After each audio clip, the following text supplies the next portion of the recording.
negotiations. Place where member governments go to try to sort out the trade problems they face with each other. Current work comes from 1986-1994 negotiations called the Uruguay round. Okay, earlier negotiation under the General Agreement on Trades and Tariff. How many of them know about GATT here? Okay, so GATT is nothing but before the birth of WTO, there were certain agreements entered between the countries under the GATT. Okay, so what happened was GATT was losing its importance. So there was a new organization. The importance of new organization was felt. So they felt that organization should not be only for entering into agreements. It should also facilitate removing the differences among the countries, trade barriers, so that the flow of trade among the global level actually becomes optimum, so that the resources of the other countries can be used. Okay, so the companies can set up their subsidiaries in a different country so that the exploitation of the resources happens in the respective countries. That is a major reason why WTO came into place. Earlier, if you look at the primary work that's done by General Agreement GATT, okay, so the primary work that was done is to enter into agreements. It was not there to reconcile the differences or kind of settle the differences that was existing in the trade barriers. But whereas WTO has an expanded scope, it not only tries to bring out agreements, it also makes the member countries sit and reconcile the differences so that they come to a consensus. Okay, and it allows government to meet social and economic objectives as well. It's not alone trade and profit oriented. It also tries to consider the social and economic objectives in place. And of course, as I told you, the scope of WTO is wider. The trade relations often involve conflicting interests. It tries to reconcile those conflicting interests. The most organized way to settle these differences is through some neutral procedure based on agreed legal foundation. The legal foundation is established under WTO to reconcile the differences. That is the purpose behind this dispute settlement process written in the WTO agreements. Born in 1985 but not so young, because we have presidents called GATT in place. Okay, it was not a new organization altogether. It is only a recalibrating on the old organization and improvising the old organization called GATT. The WTO began life on 1st January 1995, but its trading system is half a century older. Since 1948, the General Agreement on Tariffs and Trade had provided the rules for the system. Over the years, GATT evolved through several rounds of negotiation. The last and the largest GATT round was the Uruguay round, which lasted from 1986 to 1994 and led to the World Trade Organization's creation. Whereas GATT had mainly dealt with trade in goods. If you look at GATT, it was only mainly dealing with trading in goods. Earlier, if you look at the world trade itself, when you say trade, it was only related to goods. Okay, what happened? So after some time, we thought the services can also be kind of done between the countries. So it also need to be. It was also the importance of services was felt, and the rendering of services was happening among the global member countries. So that is also considered as part of your World Trade Organization, and a lot of agreements were also entered with respect to services. Okay, and because of invention, creations, and designs, which are also intellectual properties. Okay, trading of intellectual property is also started. Now, I will put across like this: death of GATT and birth of WTO. The WTO replaced GATT as an international organization. There's no more GATT. Okay, all the agreements have been ratified by WTO and it's been taken care of by WTO, and the new agreements are entered in the name of WTO only. Okay, general agreements still exist at the WTO umbrella. Treaty for Trade in Goods, updated as a result of the Uruguay round negotiations. Trade lawyers distinguish between GATT. If you look at, if you're going to ask some economists, we will say there's a difference between GATT 1994. There's a difference between updated parts of GATT and the GATT 1947 and the original agreement, which is still at the heart of GATT 1994. These are the four different. If you look, that's an economics point of view. Let's not discuss about it. It's confusing. To put it across very simply, for most of us, it's enough to refer simply to GATT. So the precedence of WTO is nothing but GATT. So WTO is wider in scope as it regulates world trade in goods as well as services in intellectual property rights and investments. In January 2010, the membership of WTO was around 153 countries. Now If you look at it in as December 2013, it is 167 countries totally. Its rules and policies are the outcome of negotiations among the WTO members. WTO is a member-driven, consensus-based organization. Earlier, if you look at GATT, it was only a member-driven organization. It never involved consensus. The consensus had to be reached by them separately, and they have to come to GATT for signing only. It was just an organization to register your agreement.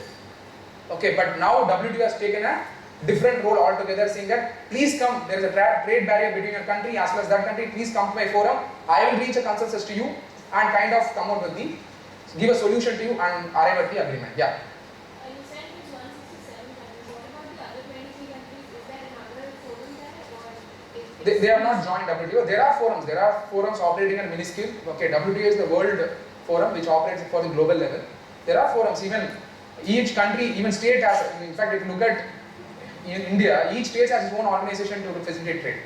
Even look at country to country, there are organizations, there are chambers of commerce existing to kind of lobby with the respective countries to bring out an agreement. So mostly, for example, when we talk about UNIT, mostly we say UNIT is dominated by the American thought and philosophy.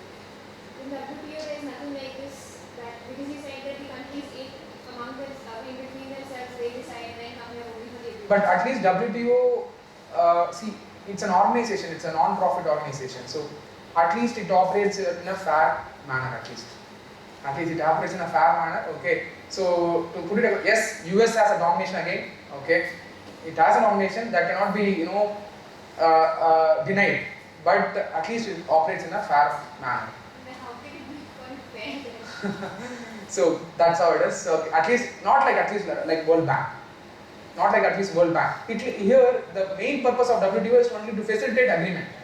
This is basically an organization to kind of reconcile the differences. There is no funding that is happening to the other countries.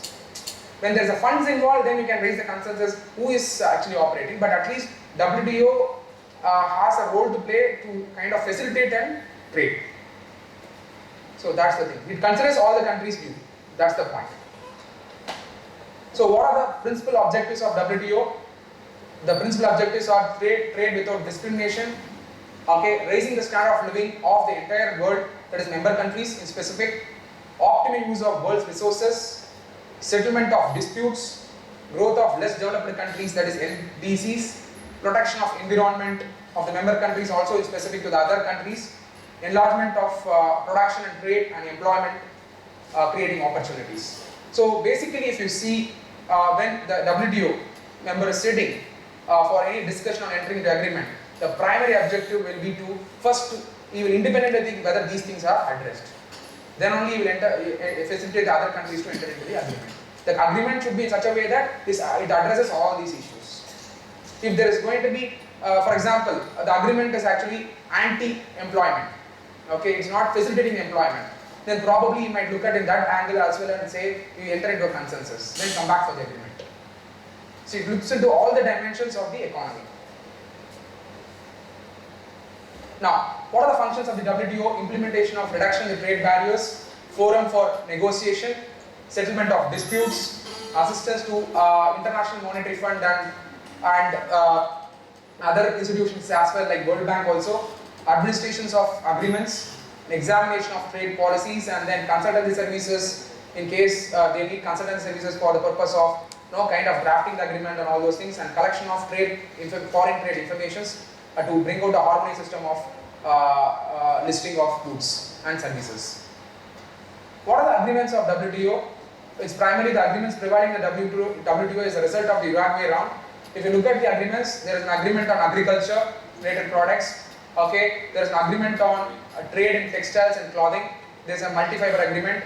Okay, and there is an agreement on manufactured goods. Okay, there is an agreement on trade-related investment measures, how the investments have to happen between different member countries. There is an agreement in place, and then there is an agreement for trade-related intellectual property rights. That's called TRIPS. Agreement on TRIPS. Okay, there is a general agreement on trades and services, and then there is a disputes settlement body as well. If there is going to be some disputes among the member countries. Basically, these agreements are like a mother agreement under which, for example, if two countries are coming into facilitating the trade under agriculture, they need to refer to the agreement on agriculture. If they are planning for entering into an agreement with respect to intellectual property rights, they need to refer to the agreement on trade-related intellectual property rights agreement. So that from there they will derive the principles, and based on the principles they will come out with the agreement. Either it is a unilateral agreement or multilateral agreement or bilateral agreement between the countries. Special coverage. I thought of no kind of, this is a hot news that's happening, as a debating issues that's going on. Okay, WTO Trade Facilitation Agreement. This Trade Facilitation Agreement was the vision for 20 years. Okay, and cost and benefits of trade facilitation is also considered at the Bali last year at Indonesia. Member states included Trade Facilitation Agreement in July 2004 package itself, but it was only existing as a draft. It did not get finalized at all. Even at the last year's discussion, then UPA government was involved in that discussions at Bali in Indonesia. But when the new government came in, we thought that new government actually will sign it. Because it will facilitate trade, but if you see, they have actually opposed it because thinking about the food security and food subsidy issues. Okay, member states agreed the following. They have agreed for the GATT rules, technical assistance and capacity building and infrastructure at the Bali, and the new WTO agreement on trade facilitation. What is it? In October 2004, a WTO negotiating group on trade facilitation was established, but however it did not get materialized. It was only in existence as a draft. Now the member states have met in this group since then to reach. They have been meeting a lot of times, but last year they discussed it in a very elaborate way, and we also thought India will sign it, but the new government came in and they said they will not sign it. What is the overall shape of the Trade Facilitation Agreement? The new WTO agreement on trade facilitation comprises two sections. If you look at the section 1, it deals with trade facilitation measures and obligations. And if you look at this section 2, it's focusing on flexibility arrangements for developing and least developed countries, otherwise known as special and differential treatment.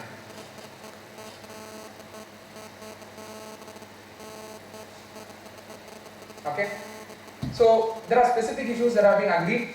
If you look at section 1, dealing with trade facilitation measures and obligations, there are 12 articles. In every agreement in WTO, every clause in WTO is referred as article actually. So under each article, the respective issues will be covered. If you look at section 1 of the Trade Facilitation Agreement, there are 12 articles. So it involves, in article 1 involves publication, availability of information between the member countries. And then article 2, prior publication consultation. And then article 3, advance ruling. When there is a difference of opinion that is existing between the countries, they may seek advance ruling from the WTO with respect to Trade Facilitation Agreement.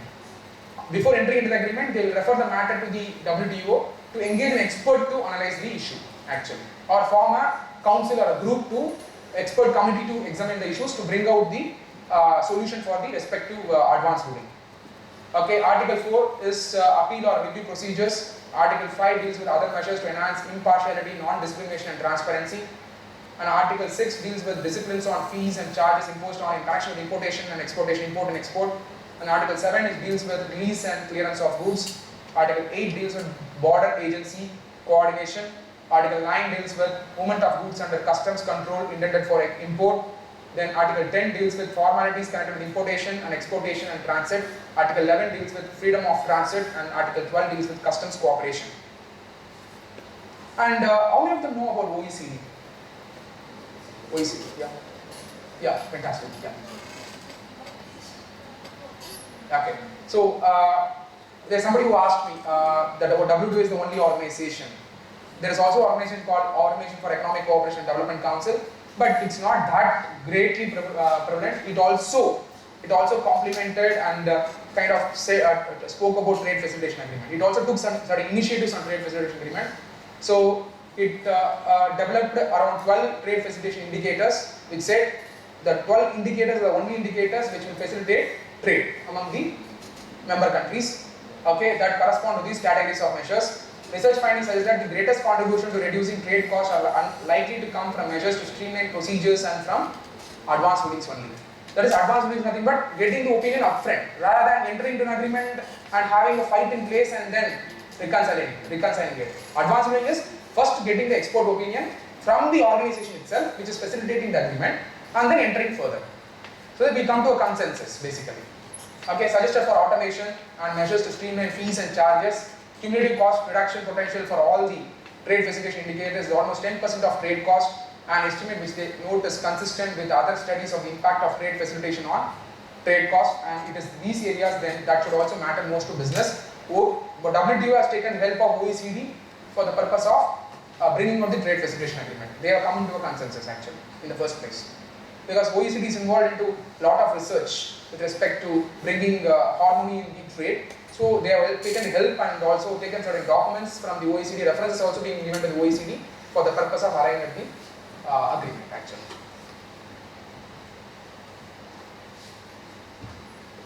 So what are the implementation issues with respect to trade facilitation agreement?